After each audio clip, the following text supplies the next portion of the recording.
Pone en riesgo la existencia de la vida humana. Los gobiernos del mundo discuten y acuerdan medidas para enfrentarla. Unión y solidaridad es la respuesta del sur global. Hoy, en el mapa, conoceremos más de la crisis climática, la seguridad y soberanía alimentaria. Varios son los factores que ponen en riesgo la seguridad y la soberanía alimentaria de los seres humanos. Uno de ellos es la crisis climática, término utilizado para describir el calentamiento global y el cambio climático, así como sus consecuencias. El cambio climático es uno de los sistemas que sostiene la vida. Según estudios científicos, este sistema está sobrepasado. Por ende, la seguridad y la soberanía alimentaria de los seres humanos están en riesgo. Para conocer más al respecto, conversamos con las biólogas Alimar Moreno y la doctora Marisabel Arteaga, investigadoras asociadas al Laboratorio de Diversidad Biológica del Centro de Estudios de Crisis Ambiental Global, perteneciente al Instituto Venezolano de Investigaciones Científicas, IVIC. La crisis ambiental global es un tema que nos atañe a todos los gobiernos, las comunidades, los científicos. La crisis ambiental está poniendo en jaque a los sistemas alimentarios en todos los países del mundo, sobre todo los que estamos en el sur global. Venezuela no escapa de ello. Venezuela tiene sistemas alimentarios que son altamente vulnerables a los impactos proyectados del cambio climático. La crisis ambiental global está poniendo en jaque la vida es porque hay una pérdida de diversidad biológica. Y eso implica pérdida de especies, pérdida de animales, y en la diversidad está la vida. El sistema alimentario global ha sido reducido a pocos rubros.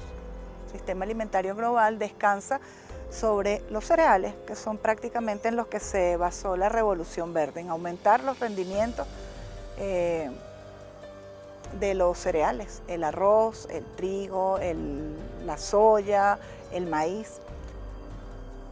El cambio climático, la crisis ambiental global, la contaminación del agua, el cambio en los patrones que conlleva a eventos extremos, ya sea mucha agua o mucho calor, produce sequías que comprometen la diversidad, la seguridad alimentaria global y la soberanía alimentaria local, porque los pueblos dependen de muchas especies locales adaptadas a ciertas condiciones. La seguridad alimentaria, dándole una definición, es el acceso seguro, soberano e inocuo a alimentos nutritivos. La soberanía alimentaria es cómo accedemos, cómo decidimos que vamos a producir esos alimentos que nos van a dar los nutrientes que necesitamos todos los seres humanos. Seguridad alimentaria es el hecho de que te puedas alimentar o que se pueda alimentar un país, no importa de dónde vengan esos alimentos. La soberanía alimentaria es un concepto que ha sido además propuesto por los pueblos. El concepto de seguridad alimentaria es un concepto teórico, pero el concepto de soberanía alimentaria surgió desde los movimientos sociales.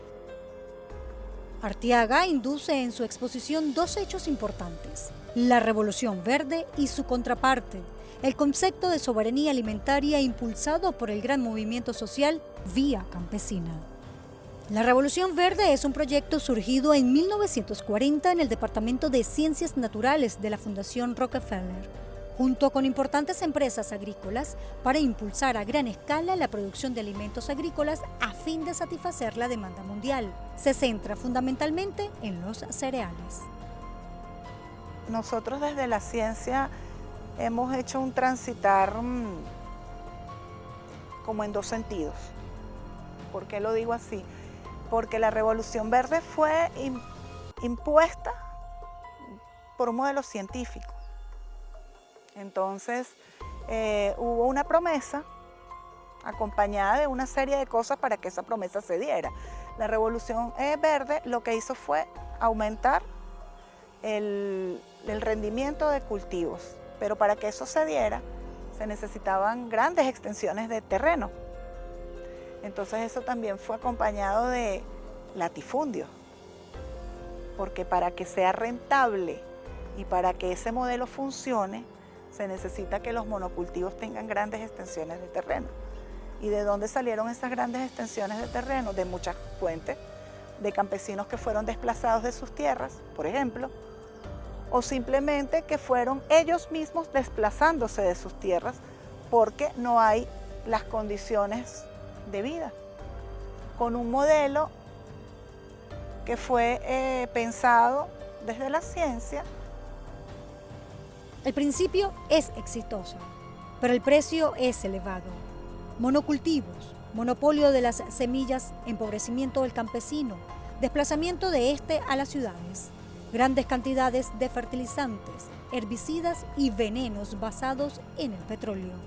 Los pesticidas son para poder producir sin plagas, que a su vez crean otras plagas resistentes a su efecto. Para poder exterminar las malezas, que eso son términos que se van utilizando desde las academias, ¿no? Ahora, por ejemplo, hay otras visiones que ya no se le llaman malezas. Eso es simplemente plantas que están allí y que pueden ser manejadas con los cultivos, pero para eso se necesita otra lógica de cultivar alimentos. Las consecuencias son contaminación del agua, de la tierra, de los propios agricultores, desaparición de las pequeñas plantaciones, destrucción de la biodiversidad. La Revolución Verde es la promotora de la agroindustria y la agroquímica. Implica transferencias masivas de capital y de tecnología, principalmente de Estados Unidos de América a los países subdesarrollados, con el objetivo de insertar a los pequeños campesinos en la agricultura capitalista. En la primera ola, alrededor de los años 40 y 50 del siglo XX, se desarrollan innovaciones tecnológicas, como mejoras en el uso de fertilizantes químicos, innovación en el riego, pesticidas, herbicidas y el uso de maquinaria. En la segunda ola, en los años 70-80, conocida como la Nueva Revolución Verde, se promueven los productos transgénicos que deben ser comprados a las grandes transnacionales. En el caso de las transnacionales, como todos sabemos, es un negocio lo que hay detrás, adquirir una ganancia, independientemente del cómo o a quién vaya el beneficio, ¿no? Casi siempre es a los dueños de estas transnacionales. ¿Cómo se combate eso? Con soberanía alimentaria. ¿Cómo se combate eso? Garantizando que nuestro pueblo, que nuestras comunidades puedan producir sus propios alimentos y que ningún factor externo limite el acceso a alimentos que te permitan desarrollarte como ser humano. Al regreso de la pausa. Entonces, en ese movimiento es donde surge el concepto de soberanía alimentaria.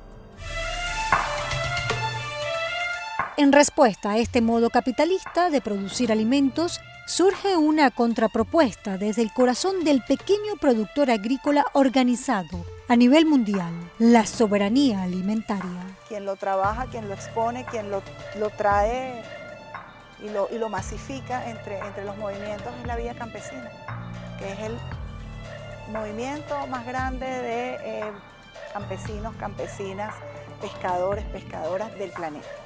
Entonces, en ese movimiento es donde surge el concepto de soberanía alimentaria, que tiene que ver con el acceso a los alimentos, pero que traigan otras características, que además sean sanos, que sean nutritivos, que los alimentos no recorran grandes distancias. ¿Por qué?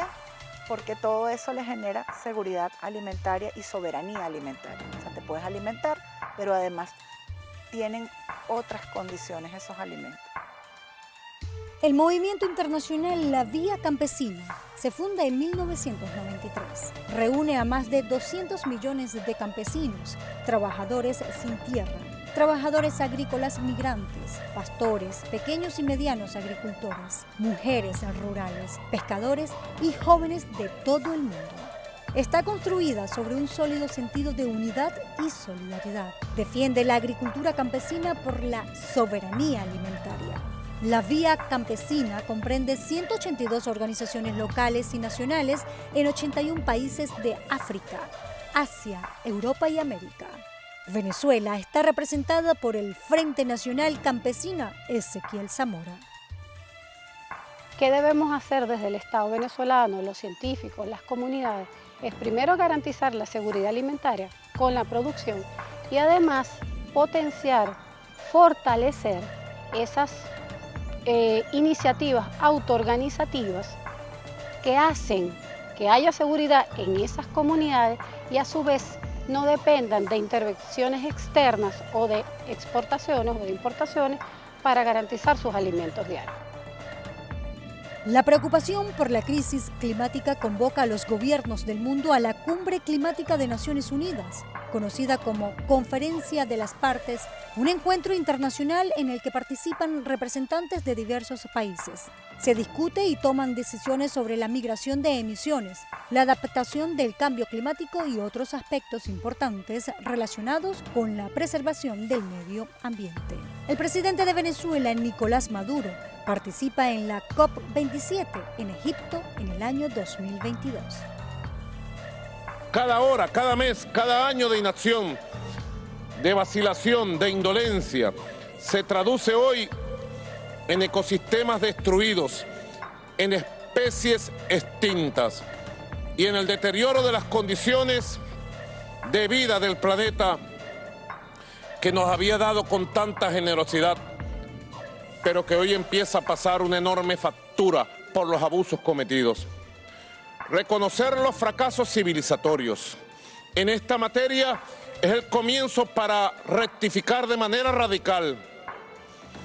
Ayer nos amenazaba el cambio climático, pero hoy es el colapso absoluto del ecosistema quien se levanta frente a nosotros como un destino fatal. Lo dicen las proyecciones más vigentes. De seguir a este ritmo autodestructivo, en 30 o 40 años será inhabitable este planeta. En diciembre de 2023 se efectúa una nueva conferencia en Dubái. 158 países firman la declaratoria sobre agricultura sostenible, sistemas alimentarios resilientes y acción por el clima. Se comprometen a reconocer los impactos ambientales de la agricultura y en especial de los sectores más vulnerables al cambio climático. Si unos pequeños productores están familiarizados con su entorno y además comen de variedades locales y todo el escenario cambia, entonces esos conocimientos tradicionales ya no son tan útiles porque nos cambian el escenario. El compromiso de la COP al año 2030 se basa en 5 ejes. Integrar la agricultura y los sistemas alimentarios en los planes nacionales de adaptación de las contribuciones determinadas a nivel nacional y estrategias climáticas a largo plazo. Promover actividades que aumenten los ingresos, reduzcan las emisiones de gases de efecto invernadero, refuerzan la resiliencia, reduzcan la pérdida y desperdicio de alimentos, disminuyan la pérdida y degradación de los ecosistemas. Adaptar y transformar la agricultura y los sistemas alimentarios para responder al cambio climático. Acelerar y ampliar las innovaciones basadas en la ciencia y la evidencia que aumente la productividad y la producción sostenible de la agricultura. Fortalecer el sistema de comercio multilateral basado en normas, no discriminatorio, abierto, justo, inclusivo, equitativo y transparente. La respuesta desde el sur global es la agroecología y la agricultura urbana. Desde el sur global, nosotros hemos decidido que queremos hacer las cosas de forma diferente. Hemos apostado por el conocimiento local, por las iniciativas autoorganizativas y desde los estados, y particularmente el Estado venezolano, debe mantener esas políticas públicas que ha llevado a lo largo de los años y seguirlas fortaleciendo y extendiendo hacia todo el territorio. Eso no se debe perder, porque lo que garantiza que nosotros tengamos alimentos es la autoorganización. Hoy se sabe que 70% de la comida del mundo sale de pequeños agricultores y no de las grandes compañías globales. De allí la importancia de la agroecología para lograr alimentos más sanos. La agroecología es el entendimiento de unos sistemas que son ancestrales, pero que nosotros fuimos a tratar de entenderlos desde nuestras lógicas y le fuimos poniendo nombres y los fuimos ordenando en eso que llamamos ciencia, que es un modelo de conocimiento, pero es un modelo, no es el único. Otro de los factores que comprometen la soberanía alimentaria es la densidad poblacional en las urbes. Es la primera vez que más del 70% de los habitantes del planeta viven en las ciudades. Por primera vez en el planeta. La mayoría de las personas no estamos en la ruralidad, sino que estamos apiñados en ciudades. Eso nos pone mucho más vulnerables porque dentro de las ciudades se requiere la importación de alimentos. Entonces, la mayoría del planeta se encuentra en grandes urbes que no producen sus alimentos. Ante nuevas situaciones, propuestas diferentes. La ciencia tiene un punto de vista que, con frecuencia, al ser confrontado con la realidad, debe repensarse. En Venezuela, se aprende de las comunidades. Al regreso de la pausa, trabajando de la mano con ellos para evaluar qué tan vulnerable es la sardina. Dos experiencias, una pesquera y la otra agrícola urbana. Nos cuentan nuestras biólogas sobre el papel de las comunidades y del Estado venezolano para proveer de alimentos a la población, en particular en tiempos de bloqueo.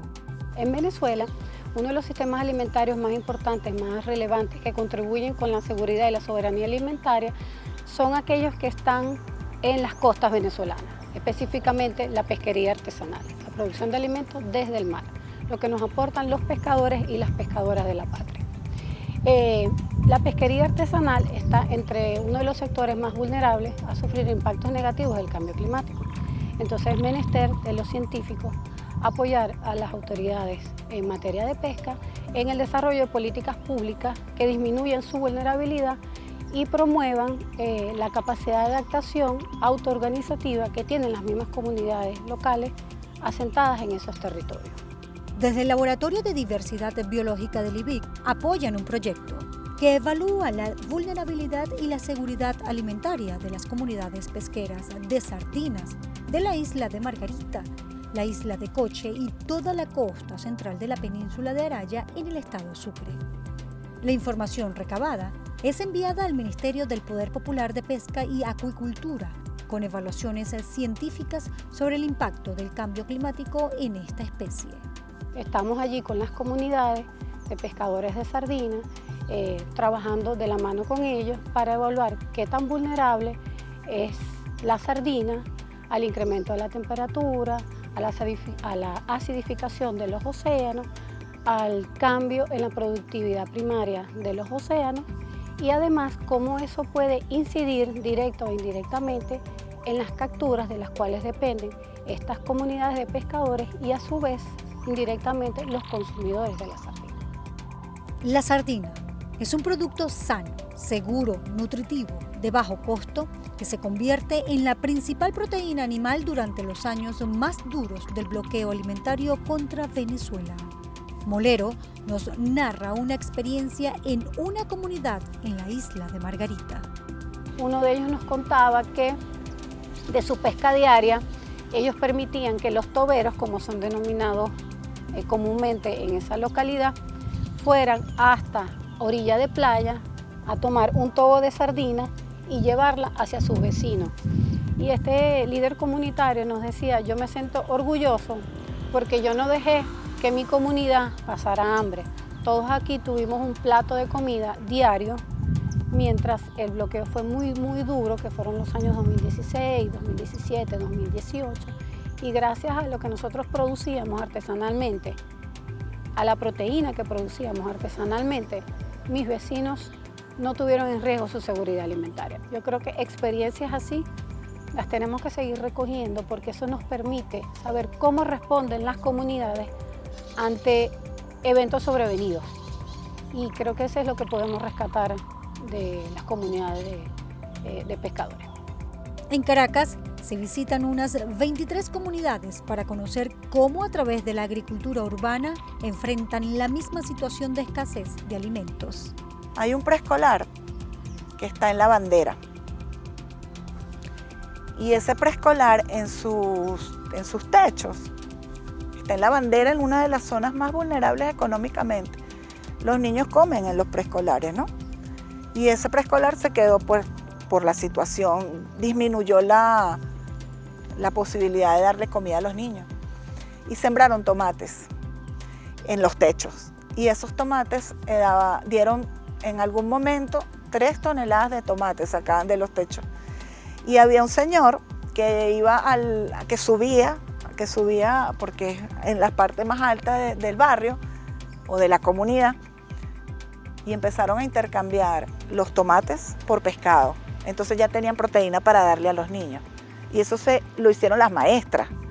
Y eso se traduce en soberanía local, pero además en una soberanía que es desafiante para un sistema. La agricultura urbana es una de las estrategias que promueve el gobierno de Venezuela para aumentar la oferta de alimentos, apoyado en un marco legal que permite crear estrategias. También hemos estado en un país convulsionado, en un país con unas realidades, hemos atravesado infinidad de cosas. Redireccionar también la renta petrolera, porque la renta petrolera también tuvo que ser redireccionada para masificar programas. Desde programas educativos hasta programas de todo tipo, alimenticios. Se pensó eso que ahora se llama una bolsa de comida, eso empezó como una asistencia.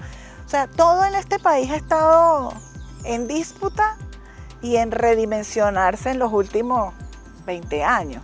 Esta caja o bolsa de comida contiene más de 10 tipos de productos de la dieta básica de los venezolanos, que se distribuyen a los sectores bajos y medios a través de los CLAP, siglas de Comités Locales de Abastecimiento y Producción.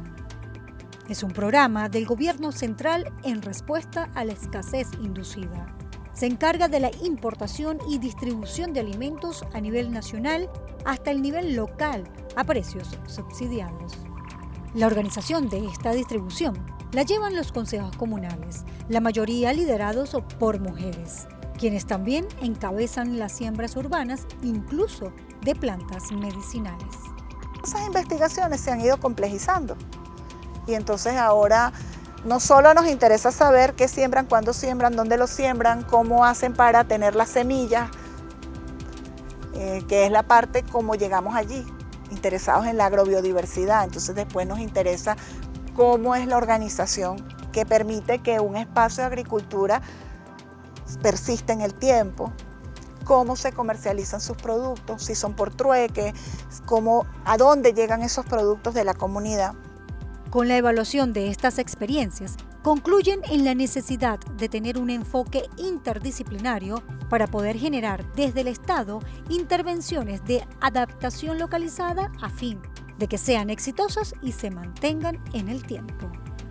Nosotros nos hemos encontrado que para una misma pesquería artesanal, estamos abordando aproximadamente 8 comunidades en todo el nororiente venezolano, hay diferencias entre una comunidad y otra. Comunidades que están una al lado de la otra y los separa 1 o 2 kilómetros de distancia. Entonces, esas vulnerabilidades no son iguales aun cuando son de la misma pesquería.